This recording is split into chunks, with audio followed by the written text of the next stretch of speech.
Exam fighter number 1 पर आप सभी का स्वागत है विद्यार्थियों। तो चलिए हम लोग अभी मेलिनोस्की का जीवनी परिचय के बारे में पढ़े थे और हम लोग इनका संस्कृति की अवधारणा और प्रकारवाद क्या है हम लोग इसको समझेंगे। और सवाल देखिए यहीं से बनता है, सवाल जीवनी परिचय से भी बन जाता है, जो इम्पोर्टेंट चीज आपको था बता दिए, और इसमें से तो बनेगा ही नहीं कि सवाल नहीं है। तो हम लोग पिछले क्लास में थोड़ा उनके बारे में समझे हैं। अब सीधा हम लोग जो कल्चर का कॉन्सेप्ट है और प्रकारवाद फंक्शनलिज्म है, हम लोग उस पर बात करते हैं। देखिए मेलिनोस्की साहब है, आपको दिख रहा होगा अच्छा से। और चलिए हम लोग समझते हैं।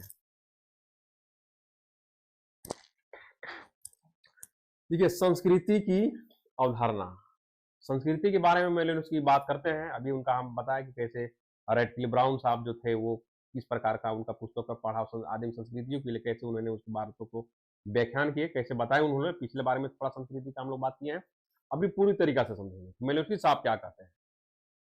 इनके अनुसार देखिए संस्कृति की अवधारणा को हम लोग समझ रहे हैं। मेलिनोस्की की मान्यता यह है कि संस्कृति की अवधारणा को मानवीय आवश्यकताओं के संदर्भ के बिना समझा नहीं जा सकता। सही बात है, यानी जो कल्चर है उसको मानवीय की जो आवश्यकताएं हैं और उस संदर्भ में जब तक आप नहीं समझेंगे तब तक कल्चर को नहीं समझ पाएंगे। इसलिए संस्कृति को मानव के लिए क्यों आवश्यकता है, क्यों व्यक्ति के लिए जरूरी है, सोसाइटी में संस्कृति क्यों जरूरी है, इस संदर्भ में थोड़ा समझना जरूरी है, ऐसा आपका मेलिनोस्की साहब बताना चाह रहे हैं।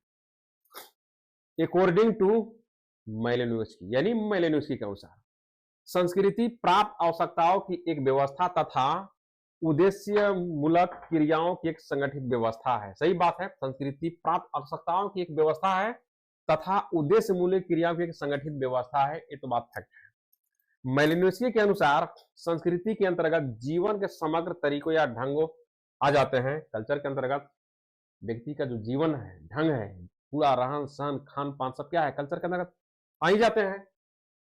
जो व्यक्ति की शारीरिक मानसिक अन्य आवश्यकताओं की पूर्ति करता है, उसे प्रकृति के बंधनों से मुक्त करते हैं।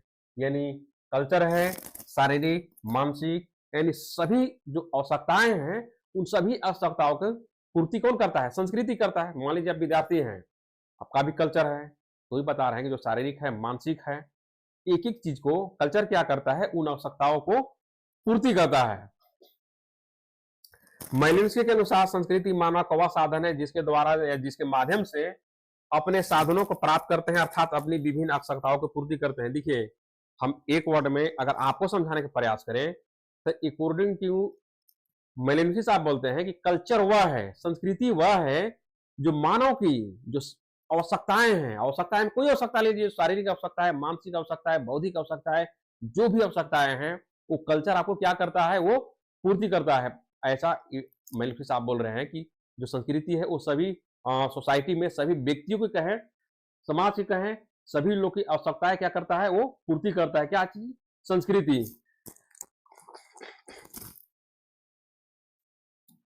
अब देखिए संस्कृति के तो आप मोटे मोटे मिसाल थोड़ा सा बात समझ लिए। एक वर्ड में कहें कि मानव की हर एक आवश्यकता को पूर्ति कौन करता है, संस्कृति करता है, ऐसा मेलिनोस्की साहब बता रहे हैं, कल्चर। अब देखिए संस्कृति पे बात आगे हम लोग देखेंगे। फिर है प्रकारवाद। अब यहाँ पे आपको और थोड़ा सा कल्चर को समझ में आ जाएगा कि भाई संस्कृति को तो कॉन्सेप्ट था उनका जो बता रहे थे, लेकिन प्रकारवाद, मेलिनोस्की का प्रकारवाद देखिए मोस्ट है, समझिएगा, इसे सवाल बता ही है, बनेगा ही, पूछेगा ही, नहीं कि सवाल ही नहीं है। मेलिनोस्की के प्रकारवाद सिद्धांत के प्रणेताओं में से एक है। देखिए प्रकारवाद में कौन कौन है भाई, जैसे आपका इस्माइल दुर्कheim साहब भी हैं, आपका मेलिनोस्की भी है, रेडक्लिफ ब्राउन भी है, मर्टन भी है, सभी को प्रकारवादी विचारधाराओं में से पढ़ना है। तो क्या बोल रहे हैं कि अनेक प्रकारवादी की प्रणेताओं में से मेलिनोस्की यानी जो प्रकारवाद की बात करते हैं उनमें से अनेकों में से ये एक हैं। उन्होंने अपने इस सिद्धांत की विवेचना अपनी पुस्तक ए साइंटिफिक थ्योरी ऑफ कल्चर में की है। अगर पूछा जाएगा कि मेलिनोस्की ने प्रकारवाद की कॉन्सेप्ट या कहें कि प्रकारवाद की बात कौन सा पुस्तक में किए हैं, बहुत दो तीन को पुस्तक दे देंगे, उसमें से एक रहेगा साइंटिफिक थ्योरी ऑफ कल्चर। तो देखिए कल्चर है से scientific theory of culture, culture लगा हुआ है, इतना से भी आप पकड़ सकते हैं।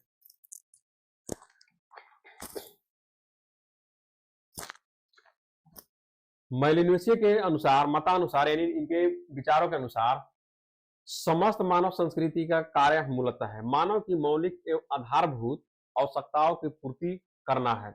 सभी सांस्कृतिक तत्व किसी न किसी रूप में किसी समाज में व्यक्ति की आवश्यकताओं की पूर्ति करता है। अब देखिए एक नया वर्ड आया है सांस्कृतिक तत्व। अब बता रहे हैं कि इनके अनुसार समस्त यानी मानव की जितनी आवश्यकताएं हैं, तो जो संस्कृति तत्व है, देखिए तत्व की बात हुआ है, सांस्कृतिक तत्व, तो सांस्कृतिक तत्व किसी न किसी रूप में मानव की आवश्यकताओं की पूर्ति करता है। अब संस्कृति तत्व की बात कौन कर रहे हैं? मेलेनोस्की साहब कर रहे हैं।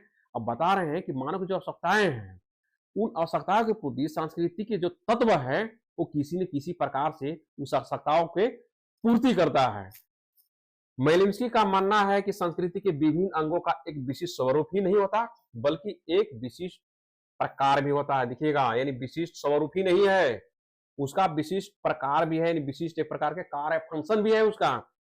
संस्कृति कोई भी तत्व या इकाई बेकार नहीं होता। एक कल्चर है, जो संस्कृति है, उसका एक भी तत्व ऐसा नहीं है जो बेकार है, यानी कहे कि व्यर्थ है, बेकार व्यर्थ नहीं है वो, यानी कुछ न कुछ उसका फंक्शन है, उसका कुछ न कुछ प्रकार है जो मानव की आवश्यकताओं की पूर्ति करने में वो सहायक है।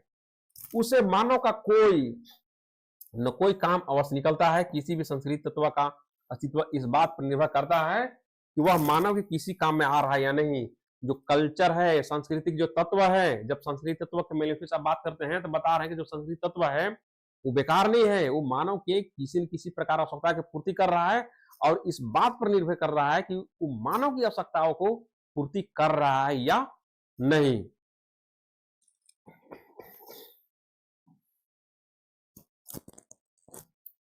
देखेंगे मानवीय आवश्यकताएं अनेक है, जैसे कि आर्थिक आवश्यकताएं, सामाजिक आवश्यकताएं तथा मानसिक आवश्यकताएं। इन आवश्यकताओं की पूर्ति के लिए मानव धर्म, भाषा, कला, विविध साहित्य तथा अन्य अनेक भौतिक एवं भौतिक वस्तु जिसके संपूर्ण योग या समर्थता को संस्कृति कहते हैं। सही बात है।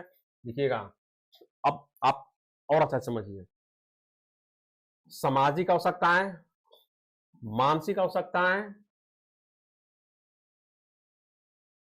आर्थिक आवश्यकताएं, सामाजिक, आर्थिक, मानसिक, और इकोनॉमी के अंदर बात करेंगे तो बहुत सारी चीजें आ जाएंगे, सोसाइटी के अंदर बात करेंगे तो बहुत आ जाएंगे, और मानसिक के अंदर बात करेंगे तो आप समझ ही रहे हैं कि क्या क्या आएगा। तो इन टोटल आवश्यकताओं, जैसे धर्म है, भाषा है, कला है, प्रविधि है, साहित्य है, या जितनी चीजें हैं, उन सभी की आवश्यकताओं सांस्कृतिक तत्व के माध्यम से किया जाता है। जो सांस्कृतिक तत्व है, इन आवश्यकताओं की पूर्ति वो किसी न किसी प्रकार से करता है। एक संस्कृति विभिन्न इकाइयों पृथक पृथक अस्तित्व न होता है और न ही होना संभव है। पृथक पृथक इकाई नहीं है और न होना संभव है। इनमें से प्रत्येक के साथ एक प्रकारात्मक संबंध होता है, यानी जो संस्कृत तत्व है उसका कोई न कोई फंक्शन जरूर है, किसी न किसी प्रकार से मानव के वो कहें कि एक प्रकार से हेल्पफुल करता है उसकी आवश्यकताओं की पूर्ति में। मेलिन्स्की के विचारानुसार संस्कृति का प्रत्येक तत्व किसी भी कार्य को करने के लिए हुआ करता है और उसका अस्तित्व उसी समय तक बना रहता है जब वह संपूर्ण जीवन व्यवस्था में कोई न कोई कार्य करता है। सही बात है। जो सांस्कृतिक तत्व है उसका अस्तित्व तभी है अगर मान लो कि जो सांस्कृतिक तत्व है, जिन कल्चर है, अगर उसका कोई फंक्शन नहीं है, कोई उसका यूज नहीं है, कोई उसका सोसाइटी में व्यक्ति का कोई हेल्प नहीं है, तो प्रकार भी नहीं होगा। अगर वो व्यक्ति की आवश्यकताएं पूर्ति करता है, जैसे आप टोटल देख रहे हैं, धर्म है, भाषा है, कला है, प्रविधि है, साथ है, अन्य अनेक भौतिक और अभौतिक, यानी आप समझ रहे हैं कि भौतिक क्या होता है और अभौतिक क्या होता है। यानी भौतिक जितने भी हमारे पास संसाधन हैं, अभौतिक चीज जो हम लोग पढ़ ही रहे हैं कि भाई संस्कृति के बारे में आपका बात ही कर रहे हैं कि क्या क्या चीजें हैं, तो ये सारा चीज वस्तु जिसके संपूर्ण समर्था को संस्कृति कहते हैं, टोटल जोड़ को, समग्र को संस्कृति कहते हैं। तो उस सब चीज का पूरा कौन करता है? कल्चर ही कर रहा है, ऐसा बता रही है।